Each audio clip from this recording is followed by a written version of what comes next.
Bueno, damos gracias al Señor y vamos a abrir nuestras Biblias en Juan capítulo 16. Hoy vamos a compartir la porción que va desde el versículo 5 hasta el versículo 15. Vamos a meditar en esta porción que tiene que ver con la poderosa obra del Espíritu Santo. Esto es lo que vamos a tratar hoy. Así que leemos la porción, oramos y luego meditamos en todo esto.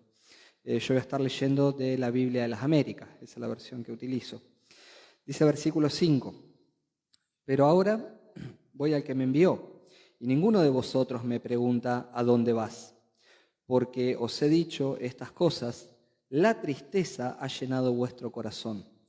Pero yo os digo la verdad, os conviene que yo me vaya, porque si no me voy, el Consolador no vendrá a vosotros, pero si me voy, os lo enviaré. Y cuando Él venga, convencerá al mundo de pecado, de justicia y de juicio. De pecado porque no creen en mí, de justicia porque yo voy al Padre y no me veréis más. Y de juicio porque el príncipe de este mundo ha sido juzgado. Aún tengo muchas cosas que deciros, pero ahora no la podéis soportar. Pero cuando Él, el Espíritu de verdad, venga, os guiará a toda la verdad, porque no hablará por su propia cuenta, sino que hablará todo lo que oiga, y os hará saber lo que habrá de venir. Él me glorificará, porque tomará de lo mío y os hará saber. Todo lo que tiene el Padre es mío, y por eso dije que Él toma de lo mío y os lo hará saber. Oramos y meditamos luego en esto. Señor, queremos agradecerte por una nueva oportunidad de volver a reunirnos para adorar tu nombre, para poder alabar tu nombre, de poder hacer este culto en esta mañana y compartir y meditar junto en las Escrituras. Te pedimos, Señor, que vos estés hablando a nuestro corazón, animando, restaurando, consolando, confrontando si es necesario, Señor, pero que se cumpla el propósito para el cual tu palabra fue enviada, porque es la única manera, Señor, de que tu nombre sea glorificado. Cuando tu palabra corre entre nosotros y trabaja en nuestro corazón, tu santo y bendito nombre es glorificado. Señor, te damos gloria y honra y te pido humildemente, Señor, que en esta mañana me des gracia, esa expresión clara en cada idea, Señor, para que mi vida sea útil en tus manos y sea tuya la gloria. En tu nombre lo pedimos, Jesús. Amén. Bueno, como decía ya en el título del mensaje, la obra poderosa del Espíritu Santo es lo que vamos a ver de relevancia en este pasaje. Recordemos, para meternos en el contexto, ¿no?, de todo lo que hemos venido compartiendo y que nosotros vimos este proceso, ¿no?, de 3 años de Jesús estando con los discípulos, donde Él estuvo proveyendo, enseñando, protegiendo a sus discípulos, etcétera, etcétera, etcétera. Hizo muchísimas cosas en estos 3 años, el Señor entre ellos.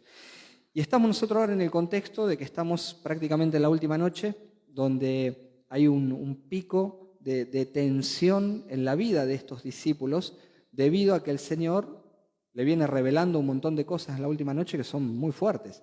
Jesús ya le habló de la traición de Judas, de la negación de Pedro, le viene hablando de su partida, de su muerte. Se han encontrado en la última noche con cosas realmente muy, pero muy fuertes para la vida de ellos. Y ahora encima, después de esto, les estuvo hablando también que iban a tener que pagar un costo de ser sus discípulos predicando el Evangelio. Si ustedes hacen memoria de lo que se predicó la semana anterior, el pastor Ricardo habló de las advertencias que Jesús le hizo a sus seguidores, que serían perseguidos por causa de predicar el Evangelio de Cristo. Entonces están en una noche realmente en un clima de mucha tensión en la vida de estas personas. Pero en medio de este contexto, que justamente usaba como introducción, en medio de este pico tan alto de tensión que están experimentando ellos, es donde Jesús les hace una promesa extraordinaria, que va a enviar sobre ellos el Espíritu Santo y que en medio de la hostilidad que ellos van a experimentar en todo este contexto, es el Espíritu quien va a ser el proveedor de todas las cosas necesarias para que el reino de los cielos continúe avanzando y donde ellos, en medio de todo el fuego de prueba, de necesidad que va a venir, ahí va a estar el Espíritu con ellos para suplir todas las necesidades y estar con ellos. Entonces, en medio de esto, nosotros de esta porción que hemos leído, podemos sacar dos enseñanzas elementales. Primero, la obra del Espíritu Santo en el mundo, lo que el Espíritu Santo hace hacia el mundo. Pero en segundo lugar, la obra del Espíritu Santo en los discípulos, que por extensión también es a cada creyente y a la iglesia después, a posterior. Eso es lo que vamos a ver hoy. Entonces, si ponemos atención, versículo 5 comienza diciendo: pero ahora voy al que me envió y ninguno de vosotros me pregunta ¿a dónde vas? Es notable esto porque cuando comienza en realidad a decir estas cosas, Pedro ya había preguntado anteriormente a dónde iba. En Juan 13:36, cuando Jesús le anunció algunas cosas, Pedro había preguntado: Señor, ¿a dónde vas? Pero la pregunta que hace Pedro básicamente no responde al deseo sincero de saber el lugar a donde Jesús iba, sino más bien es la sorpresa con la que se encuentra Pedro ante el hecho de que el maestro le está diciendo que los abandona, que los deja, que se está por ir. Ese es el punto. La pregunta de Pedro revela más la preocupación que Pedro tiene por sí mismo, de que se va a quedar huérfano en cierta manera, que la preocupación por Jesús. Y Jesús, siendo omnisciente, obviamente, porque Él es Dios y conoce todas las cosas, sabe que por las cosas que le viene diciendo, de acuerdo al versículo 6, sabe muy bien que los corazones de ellos están llenos de tristeza. Eso es lo que dice el versículo 6. Después de todo lo que Jesús le acaba de expresar, Jesús está consciente que sus corazones están llenos de tristeza y se los declara. Es decir, los 11 discípulos restantes, porque ya Judas se había ido, ahora se sienten abrumados por el dolor de la partida de su maestro. Se sienten incapaces de pensar en alguna otra cosa. Lo único que está en la mente de ellos y en este momento los atormenta es saber que su maestro los va a abandonar. En lugar de aprovechar el poco tiempo que les quedaba ante la revelación que Jesús le había dado y tratar de aprender más del maestro, aprender respecto, no sé, al lugar donde el maestro iba a ir, el lugar que iba a preparar para ellos en el cielo, en vez de tratar de aprender un poquito más de él, están completamente embargados por la pena, por la tristeza y obsesionados con el tema de la partida del Señor. Y es en este contexto, entonces, justamente, donde ahora Jesús los anima con una promesa. En primer lugar, note versículo 7. Dice: pero yo os digo la verdad, os conviene que yo me vaya, porque si no me voy, el Consolador no vendrá a vosotros, pero si me voy, os lo enviaré. Jesús no aclara, y tampoco vamos a especular con esto, cuál es la causa de que si Él no se va, el Espíritu no puede venir. Jesús no lo explica, simplemente se los dice, se los tira así, no lo explica. Y tampoco vamos nosotros a especular con esto. Aunque sus discípulos, desde su óptica, la partida del Señor, lo están viendo o lo están experimentando como si fuera una tragedia, en realidad era el triunfo más extraordinario que podía haber, porque estaba lleno de beneficios para ellos y para todos nosotros. En primer lugar, porque con su partida el Señor iba a obtener eterna redención para su pueblo, para sus discípulos y también para nosotros. Esto es fundamental. Jesús en la cruz, al partir, pagó el costo de nuestra redención. Si Él no se hubiera ido, eso jamás hubiese pasado. Entonces ahora es interesante porque la obra del Espíritu Santo que va a venir a hacer dentro del mundo sería justamente aplicar los méritos salvadores de Cristo en los discípulos, justamente en el corazón, en la vida de cada creyente. Pero el Espíritu no podía tampoco aplicar los méritos salvadores de Cristo si Cristo no se hubiera pasado primero por la cruz, si Cristo no hubiese partido. Eso está claro. Sin la cruz no había redención. Entonces esto es interesante. En segundo lugar, nosotros sabemos también, y esto es de gran consuelo para nosotros, que este Salvador, ahora ascendido, está sentado a la diestra de Dios Padre. Y que también es un beneficio para nosotros, porque estando sentado a la diestra de Dios Padre, la Escritura dice que Él intercede por nosotros. Y qué cosa tan consoladora, de tanto ánimo, de tanto gozo debe ser para un creyente saber esto. Nosotros, hermanos, cuando muchas veces estamos invadidos de preocupaciones, de problemas, lo primero que hacemos es pedirle a un hermano que ore por nosotros, ¿o no? Y está muy bien, porque la Escritura nos manda a orar los unos por los otros. Pero qué consuelo tan precioso que saber que el mismo Señor Jesucristo es el que intercede por nosotros, el que está sentado a la diestra del Padre, el que sabe realmente cuáles son nuestras necesidades y está ahí rogando por nosotros. Qué maravilloso consuelo. Es bueno saber que los hermanos oran, pero qué alentador es saber que el mismo Jesús ora por nosotros. Podríamos hablar mucho de eso, pero no es el tema de hoy. Simplemente quería nombrarlo entre algunos de los beneficios. Pero en tercer lugar, y es acá donde me quiero centrar, el Espíritu Santo venía también para darle poder a la iglesia, poder para la vida y el testimonio que ahora la iglesia debía compartir, el testimonio de Cristo. Por eso en Hechos capítulo 1 se nos dice justamente en el versículo 8 que cuando estaban los discípulos reunidos y Jesús le está hablando de que ahora va a ser ascendido, estas cuestiones, le dice: no se muevan de acá, no se muevan de acá, porque recibirán poder cuando venga el Espíritu Santo sobre ustedes. Y me serán testigos en Jerusalén, en Judea, en Samaria y hasta lo último de la tierra. La venida del Espíritu Santo venía para estar entre los discípulos, estar entre los creyentes, para darles ese valor que necesitaban para testificar sobre el Evangelio. Y es interesante esto, ¿no?, de notar, o es importante notar, que de acuerdo a lo que acabamos de leer, el Espíritu viene para la iglesia, no para el mundo. El Espíritu viene a hacer su obra primero en la iglesia, viene a la iglesia, no al mundo. Esto quiere decir para nosotros que el Espíritu obra en la iglesia y por medio de la iglesia. Y esto debe llevarnos a nosotros entonces a pensar que el Espíritu no ministra en el vacío, no ministra en la vacuidad. Así, de la misma manera que el Señor Jesucristo, cuando vino a la tierra, Él siendo Dios mismo, se encarnó en un hombre, 100% hombre, porque sabemos que Jesús era Dios, pero tomó la forma de hombre, tomó el cuerpo de un hombre. Y hizo su ministerio terrenal a través de ese cuerpo de hombre. De la misma manera, el Espíritu Santo ahora utiliza un cuerpo, que es su iglesia, para ejercer el ministerio terrenal, el ministerio de la evangelización, el ministerio de llevar este evangelio, que es poder de Dios, para salvación de los perdidos. Utiliza el cuerpo, que es la iglesia, utiliza a cada creyente como su templo.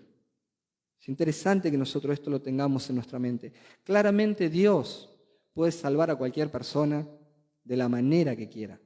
Y no necesitaría, si Él quiere, a ninguno de nosotros ni a la iglesia.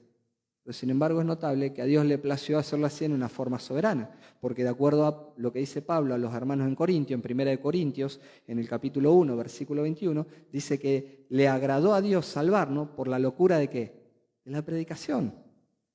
Entonces el cuerpo es utilizado por el Espíritu para llevar el mensaje del Evangelio, para que el Evangelio sea predicado.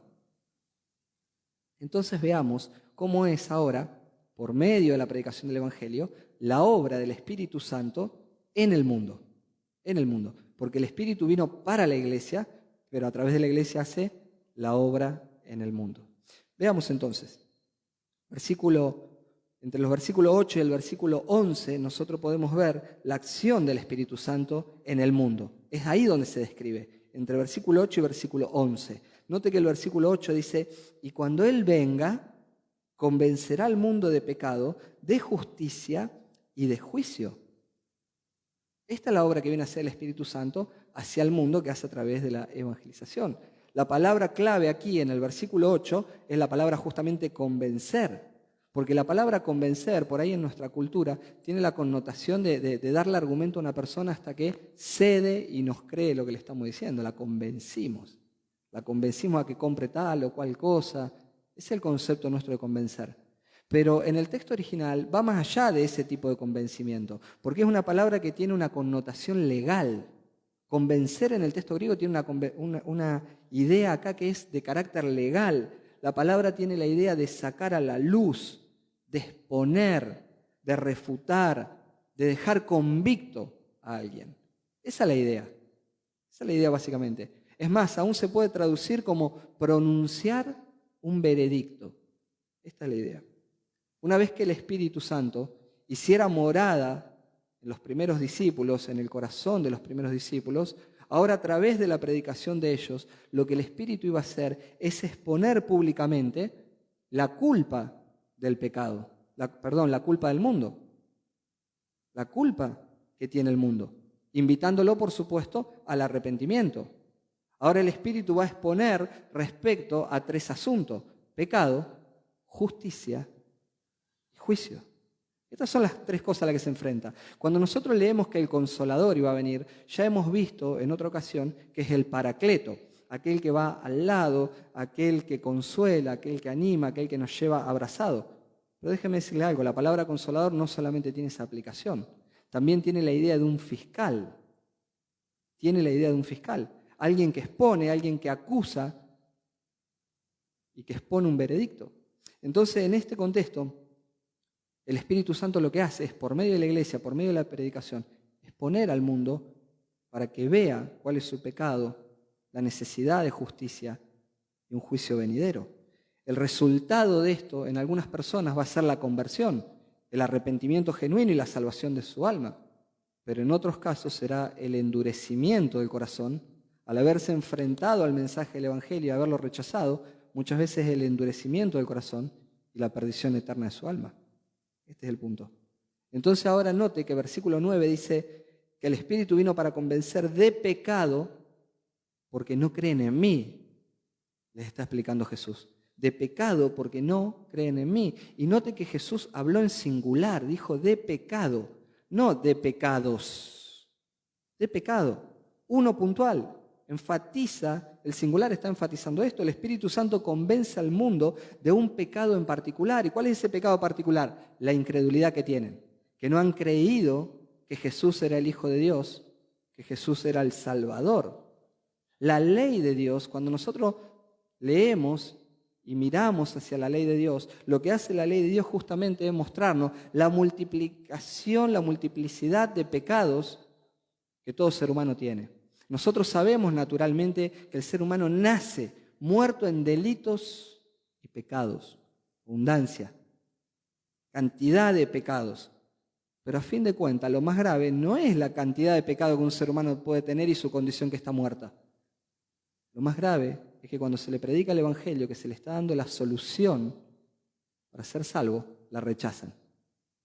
Por eso el pecado que Jesús acusa dice, de pecado, porque no creen en mí. Esto es lo que los condena a ustedes. Porque para lo otro hay solución. Es venir en arrepentimiento y venir en fe. Y una persona, aún, más allá de todos los pecados que pueda tener, una persona moralmente puede limpiar su vida, puede abandonar los malos hábitos que tenga, puede cambiar su mala conducta y aún así seguir perdido en el infierno y perderse por la eternidad en el infierno. Porque no necesitamos un cambio de conducta, necesitamos rendir nuestra vida a Cristo y confiar como nuestro único y suficiente Salvador, aquel que pagó la cuenta por nosotros en la cruz. Este es el gran punto. Y este es el punto por el cual el mundo se condena. En Juan 3, versículo 18, dice, el que cree en Él no es condenado. Note eso. El que cree en Él no es condenado. No importa cuánto pecado tiene. Lo que necesita es creer en Él. El que cree en Él no es condenado, pero el que no cree ya ha sido condenado, porque no ha creído en el nombre del unigénito Hijo de Dios. Este es el problema por el cual el ser humano se condena. Y agrega Juan en el capítulo 3, dice, y este es el juicio, que la luz vino al mundo y los hombres amaron más las tinieblas que la luz porque sus acciones eran malas. Aún entendiendo y estando Cristo en el mundo y siendo predicado el Evangelio, la gente prefiere seguir en su pecado porque ama el pecado. Entonces el problema no es la abundancia, sino mayormente el problema es rechazar categóricamente a Cristo.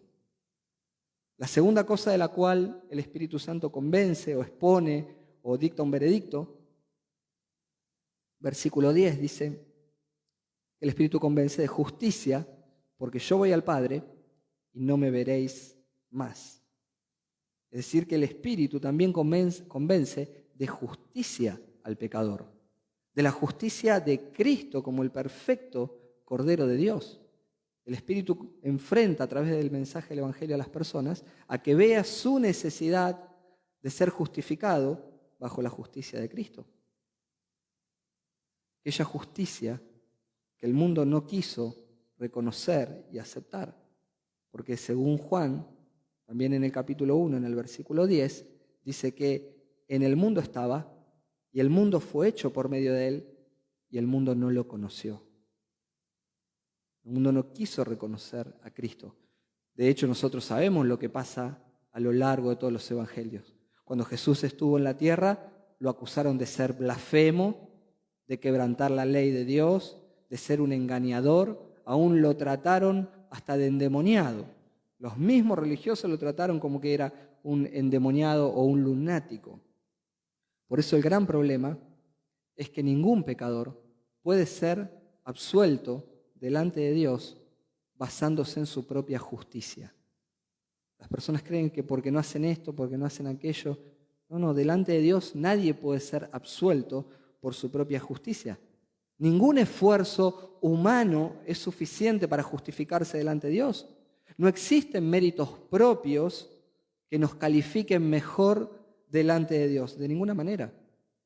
Para ser nosotros perdonados por Dios y ser adoptados como hijos de Dios, todos necesitamos creer en Cristo como nuestro Salvador y que nos sea imputada la justicia y los méritos de Cristo sobre nuestra vida. De esto se trata. No hay justicia propia. No se trata esto de echarle ganas de acá en adelante, me voy a portar bien. Si esta es tu idea, estás equivocado. Vos necesitas ya reconocer tu pecado, creer en Jesús, que es el Hijo de Dios, que realmente se encarnó, que estuvo en la tierra, que fue crucificado, que al tercer día resucitó y que está ascendido a la diestra del Padre y que es el único y suficiente Salvador. No hay otro medio. Y arrojarte en los brazos de Él confiando que creer en Él es suficiente para que la justicia de Dios, que la justicia de Cristo, la justicia perfecta de Él, sea aplicada, imputada en mi vida. Y Jesús concluye diciéndole en este versículo que el Espíritu los iba justamente a convencer de justicia, porque dice que Él ahora se va al Padre y no me veréis más. Yo entiendo que la referencia que está haciendo es una referencia directa a la cruz. Algunos comentaristas piensan que a lo mejor la referencia de que no lo iban a ver más era de que iba a ser ascendido, de que, bueno, yo pienso que está haciendo una referencia a la cruz, teniendo en cuenta que en el contexto está hablando de la obra del Espíritu Santo en el mundo. Y después de ser crucificado ya el mundo no lo iba a ver más. Me inclino a pensar eso. Ahora el versículo 11 nos dice la tercera cosa de la cual convence también el Espíritu por medio de la predicación del Evangelio. Nota el versículo 11. Y de juicio, porque el príncipe de este mundo ha sido juzgado. Esto es una referencia clara a Satanás. Cuando está hablando del príncipe de este mundo, la referencia es una referencia clara a Satanás. Es decir, Jesús se refería al juicio de Satanás que fue efectuado en el momento de la cruz. En el momento que Cristo murió en la cruz, se dictó una sentencia de juicio contra Satanás. Y Jesús ya había hecho una advertencia respecto a esto en Juan capítulo 12, versículo 31. Juan 12, 31 dice, ya está aquí el juicio de este mundo. Ahora el príncipe de este mundo, Satanás, será echado fuera. Ya Jesús había advertido que en la cruz se iba a emitir un juicio y una sentencia contra Satanás. Satanás es el príncipe de este mundo, pero es un príncipe derrotado, un príncipe vencido, un príncipe que ya ha sido juzgado y que el veredicto ya está dictado también, ya está la sentencia. Lo único que falta ahora es simplemente que esa sentencia se haga firme, que esa sentencia se realice, y eso se va a llevar a cabo en el tiempo final. Según Apocalipsis capítulo 20, versículo 10, dice, y el diablo que los engañaba fue arrojado al lago de fuego y azufre, donde también están la bestia y el falso profeta, y serán atormentados día y noche por los siglos de los siglos. ¡Wow! Ya la sentencia está puesta. Lo único que falta es que se haga firme, que llegue el cumplimiento, y eso acontecerá al final de los tiempos. Para darle una ilustración, yo le contaba a los hermanos del primer culto, hace muchos años, o hace unos años, nosotros tuvimos inmobiliaria durante mucho tiempo. Y en cierta ocasión usurparon una casa que nosotros teníamos de unos clientes y tuvimos que hacer un desalojo. El desalojo llevó 4 o 5 años, no recuerdo, pero más o menos. Se hizo todo un juicio previo al desalojo, hasta que llegó el momento que las pruebas todas eran favorables al dueño y el juez falló y tuvieron que desalojar la casa. Pero una vez que salió la sentencia, el juez le dio 30 días más para que busquen un lugar donde ir y dejen vacía la casa. 30 días más, como había niños y demás. Ahora le advertía la sentencia que si a los 30 días no abandonaban la propiedad, era la policía quien los iba a sacar por la fuerza y los iban a detener. Pero hubo que esperar 30 días más para que los larguen. Ahora, ¿sabe qué fue lo que pasó en esos 30 días? Los usurpadores se ocuparon de picar las paredes y arrancaron el plomo de la cañería, de arrancar los inodoros, el bidé, la ducha, toda la grifería que había en la casa, de arrancar el termotanque, no dejaron nada, rompieron los vidrios, rompieron todo lo que pudieron romper. Pero a los 30 días se tuvieron que ir. Esta es la escena muchas veces del mundo espiritual. La sentencia sobre Satanás ya está firme, solo falta que ahora llegue el momento del cumplimiento, nada más. Pero mientras él está en el mundo, él odia a Cristo, porque él sabe que ya está derrotado. Él sabe que la sentencia le falló en contra y que un día va a ser destruido. Pero mientras él está en el mundo, trata de hacer daño. Porque como odia a Cristo, odia a su iglesia, odia a las personas y trata de que se pierdan lo más posible. Este es el gran punto. Entonces la consecuencia para este mundo caído de escuchar el consejo de Satanás, de condenar a Cristo, de rechazar a Cristo permanentemente, bueno, va a terminar resultando en el mismo destino que Satanás. Aquellos que quieren oír y seguir al príncipe de este mundo, así como dice Apocalipsis 20, que será arrojado en el lago de fuego y de azufre, aquellos que son sus seguidores compartirán el mismo lugar de sentencia. Este es el punto. Entonces, esta es la situación que el Espíritu Santo opera a través de la iglesia en el mundo. Lo confronta, lo expone, lo pone de frente al pecado, a la necesidad de justicia y a un juicio establecido que un día se va a llevar a cabo. Y hay dos alternativas. O se convierten y vienen a Cristo en arrepentimiento y fe y son regenerados y salvados eternamente, o hay una perdición eterna que los espera por delante. Por otro lado, el segundo punto en esta mañana es la obra del Espíritu en la iglesia, o en los discípulos y por extensión en la iglesia. Y es precioso ver cómo el Señor siempre tuvo un cuidado delicado de las verdades que podía transmitirle a sus discípulos en los momentos oportunos. Y esto es muy lindo, ¿no? De ver un buen ejemplo en el Maestro. Que hay cosas que tenemos que aprender a enseñarlas en su tiempo, que no podemos correr demasiado rápido. Porque note lo que pasó en el versículo 12. Aún tengo muchas cosas que deciros, pero ahora no la podéis soportar. Jesús está a minutos de terminar este discurso. Y después de terminar este discurso ya prácticamente no enseña más nada, porque en el capítulo 17 Jesús está orando y a los pocos ratos lo vienen a buscar para aprenderlo y llevarlo preso y empieza todo este juicio nefasto que le hicieron. Entonces, en medio de ese contexto, Jesús le dice ahora, aún tengo muchas cosas que deciros, pero por ahora no la pueden soportar. Ellos se encuentran evidentemente o visiblemente afectados por todas las cosas que escucharon en esta última noche. Así que claramente no tienen ninguna capacidad ya de sobrellevar más información ni un gramo más de peso.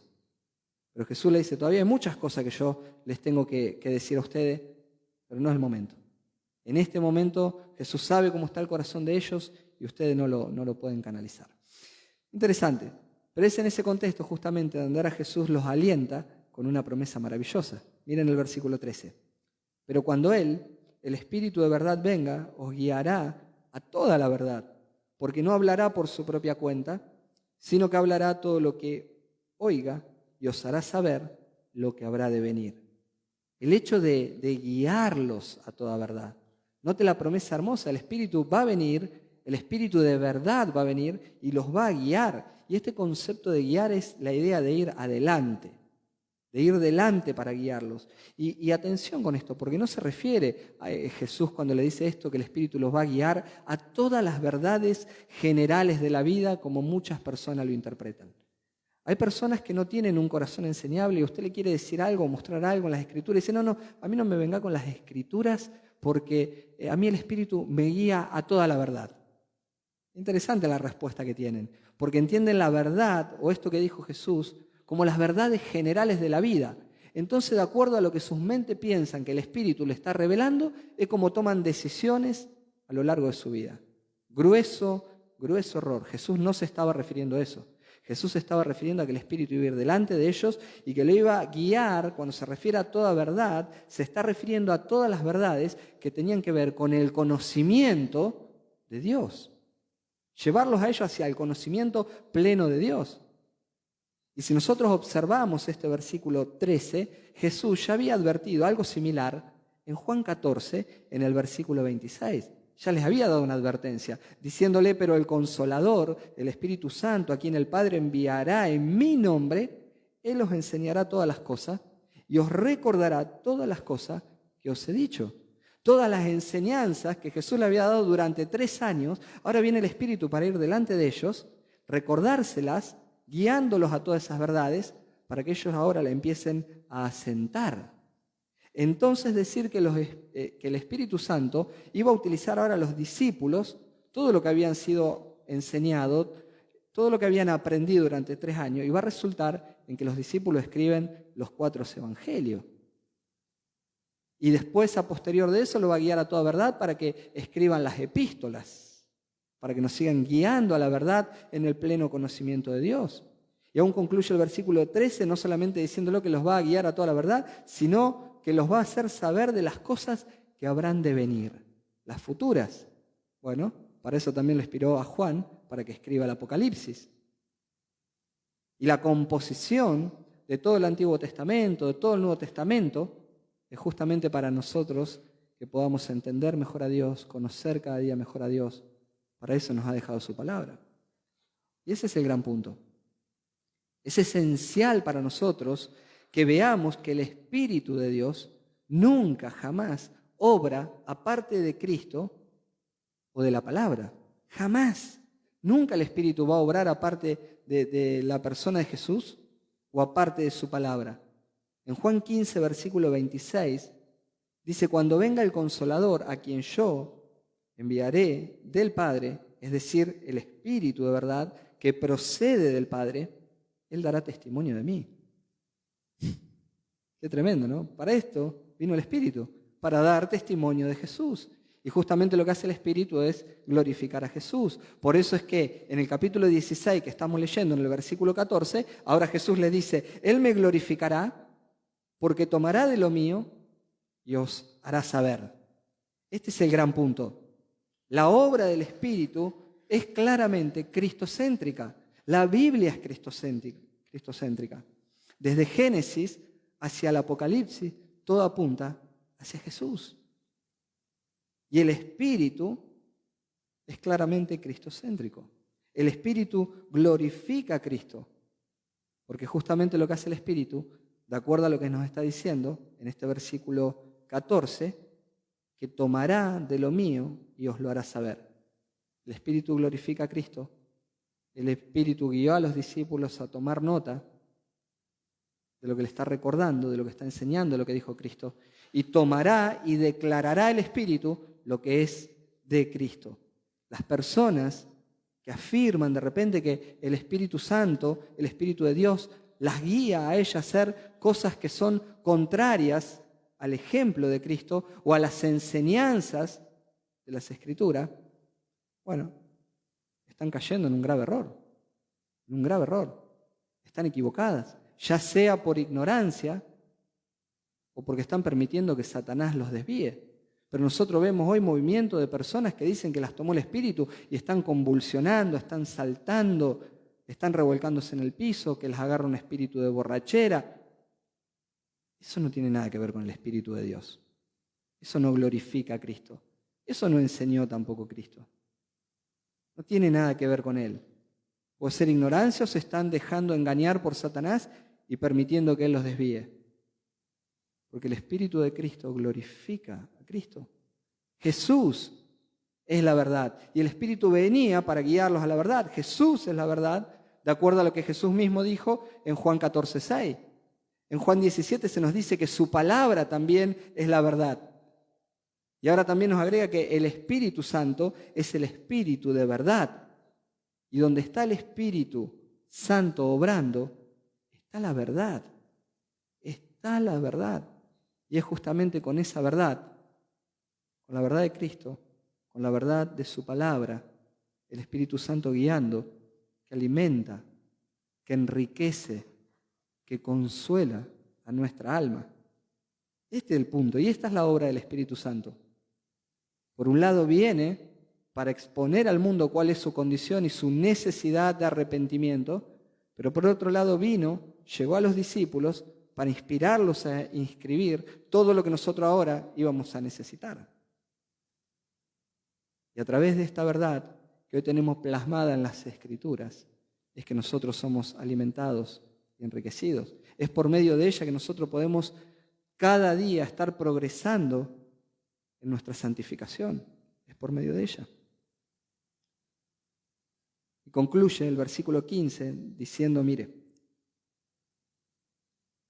todo lo que tiene el Padre es mío. Por eso dije que Él toma de lo mío y os lo hará saber. Por último, vemos claramente que la Trinidad no está dividida. Jesús habla de esta manera debido a la comunión íntima que Él tiene con el Padre y con el Espíritu. Y el Espíritu lo que hace es tomar, ahora transmitir a sus discípulos para que lo escriban y sea la bendición para la iglesia, todo lo que estaba en el seno de la Trinidad, todo lo que estaba en el corazón de Dios, todo lo que nosotros como iglesia, como cuerpo necesitamos para ser guiados por el Espíritu que está en la palabra de Dios. Entonces no necesitamos nuevas revelaciones para que el Espíritu nos guíe. No necesitamos nuevas experiencias para que el Espíritu nos guíe como creen algunas personas. Lo único que necesitamos es la palabra de Dios.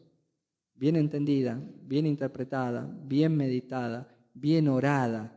Y eso nos lleva luego naturalmente a aplicarla. Eso es lo único que necesitamos. Por eso para cerrar en esta mañana, porque la hora avanza, pensemos por un minuto en la aplicación. En primer lugar, veamos la obra del Espíritu Santo nosotros en el mundo. Veamos esa obra del Espíritu Santo en el mundo. Y esa obra que el Espíritu Santo hace en el mundo es por medio de la predicación. El Espíritu utiliza a la iglesia predicando el Evangelio para exponerle al mundo su culpabilidad, convenciéndolos de pecado, de justicia y de juicio, lo cual solamente arroja dos resultados. Se convierten y hay salvación para ellos, o realmente les espera la pena eterna. Las personas no se condenan básicamente porque, ya nacieron en sus delitos y pecados. El pecado más grave que cometen es cuando rechazan a Cristo, porque la única solución que tienen la desprecian. Este es el gran punto también. Entonces tengamos presente que el Espíritu, nosotros como iglesia, para aplicar a nosotros mismos, el Espíritu no ministra en el vacío, aunque si Dios quiere puede hacer lo que quiere, ¿no? Porque no tiene las manos atadas. Pero el Espíritu ministra a través de la iglesia, utiliza a la iglesia como un cuerpo físico para predicar el Evangelio. Ese Evangelio que es poder de Dios para salvación de los perdidos. La única forma que un muerto espiritual venga ahora a vida eterna es por la obra regeneradora del Espíritu en un corazón cuando le aplica la palabra. La palabra es poder de Dios. Cuando nosotros predicamos el Evangelio es el Espíritu Santo que regenera un corazón primero para que al oír el Evangelio ahora pueda responder en arrepentimiento y en fe. Por eso es tan indispensable que nosotros como iglesia, como miembros del cuerpo de Cristo, prediquemos el Evangelio, así como Dios lo estableció soberanamente. Las personas dicen, pero la salvación es del Señor. Amén, claro que sí. Dios es el que salva. Es el Espíritu el que tiene que regenerar un corazón. Sin la obra del Espíritu no hay salvación, eso está claro. Pero muchas veces detrás de eso nos justificamos y pensamos, como Dios es soberano, Dios lo va a salvar igual. No, querido. Dios dejó la iglesia para que predique el Evangelio, la gran comisión. El final del Evangelio de Mateo. Dejó la iglesia para que predique el Evangelio. La semana pasada el pastor Ricardo compartió justamente sobre la importancia y el costo que muchas veces debemos pagar por predicar el Evangelio. Y la pregunta que yo me hago y te hago es, desde después del mensaje que escuchaste el domingo anterior, ¿a cuántas personas le compartiste el Evangelio esta semana? No me conteste, ni levante la mano, ni nada. Una pregunta interna, yo me la hago para mí y se la comparto a usted. ¿A cuántas personas le compartí el Evangelio durante esta semana? ¿Cuántas personas transitaron a mi lado y yo, involucrado tal vez en mis cosas, ni siquiera le presté atención?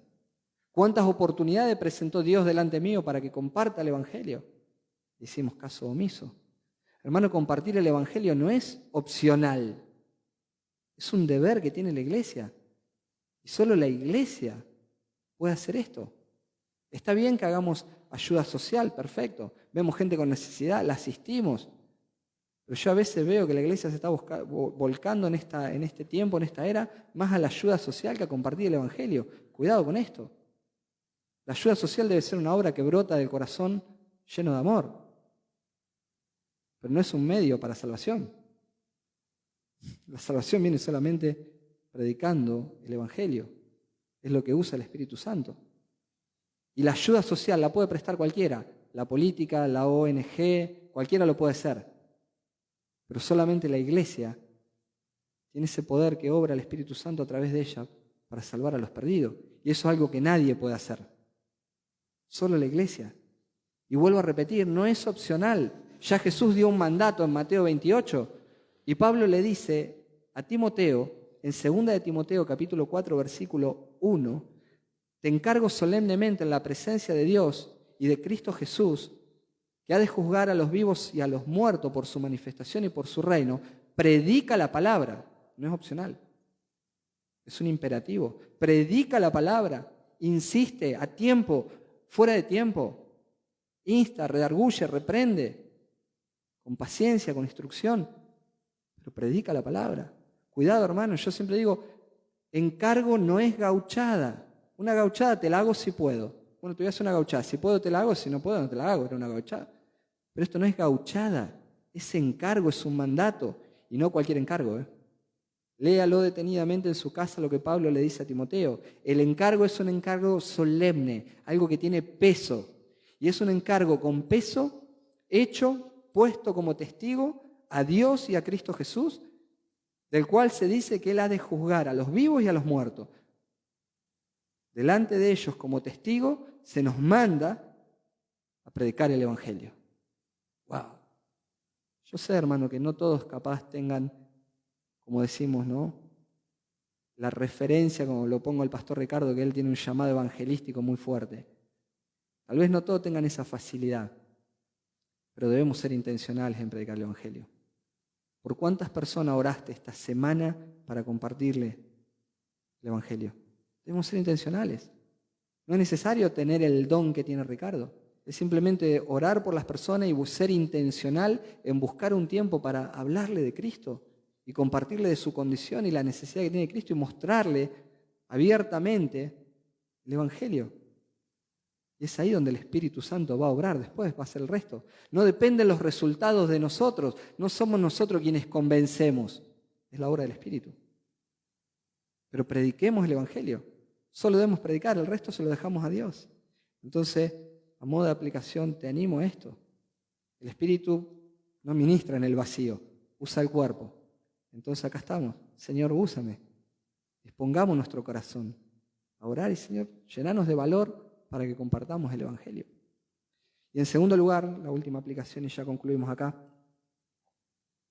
vimos la obra entonces del Espíritu en el mundo, cómo podemos aplicar esto para ser útiles nosotros en las manos del Señor. Pero en segundo lugar, vimos también la obra del Espíritu en los discípulos, que por extensión nos alcanza también a nosotros.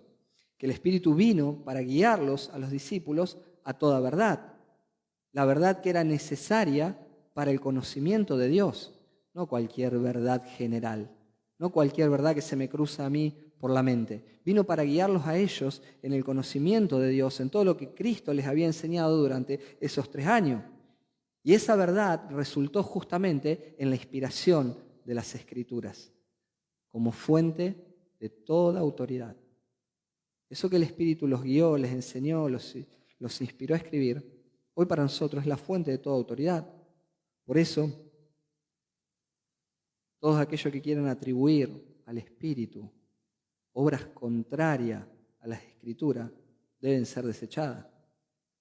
aquellos que atribuyen determinadas cosas que no pasan el filtro de las Escrituras, deben ser desechadas. Actualmente el Espíritu está en nosotros. Actualmente el Espíritu opera a través de nosotros y también al mismo tiempo nos ilumina a nosotros para que podamos entender las Escrituras, la verdad con la cual ahora el Espíritu nos guía, nos instruye, nos consuela, nos corrige, nos santifica, porque es por medio de la palabra que somos santificados y es lo que usa el Espíritu para santificar nuestras vidas. Ya no existen hoy nuevas revelaciones. Y por eso vuelvo a repetir, toda práctica que sea contraria, nosotros mismos como buenos creyentes deberíamos descartarla, sin importar quién sea la persona que la proponga. No importa el título, el cargo, la fama, no interesa. No interesa quién lo diga, interesa qué dice la Escritura. Y cuando nosotros veamos cosas que no son de acuerdo al patrón de la Escritura, usted debe saber que nunca el Espíritu va a hacer algo contrario a Cristo ni contrario a su palabra, porque Él vino para glorificar también a Cristo y llevar salvación a los perdidos. Entonces, si coincidimos en que la Escritura es la máxima autoridad y lo que el Espíritu Santo en la actualidad utiliza para guiar a su iglesia, lo único que nos queda a nosotros es obedecerla. Y le aseguro que si la obedecemos, nos va a ir bien. Siempre que obedecemos la palabra de Dios, nos va a ir bien. Hermano, no confunda, ¿eh? Cuando digo bien, no crea que estoy como los pastores de la teología de la prosperidad, no hablo de eso. No le digo que le va a salir todo bien.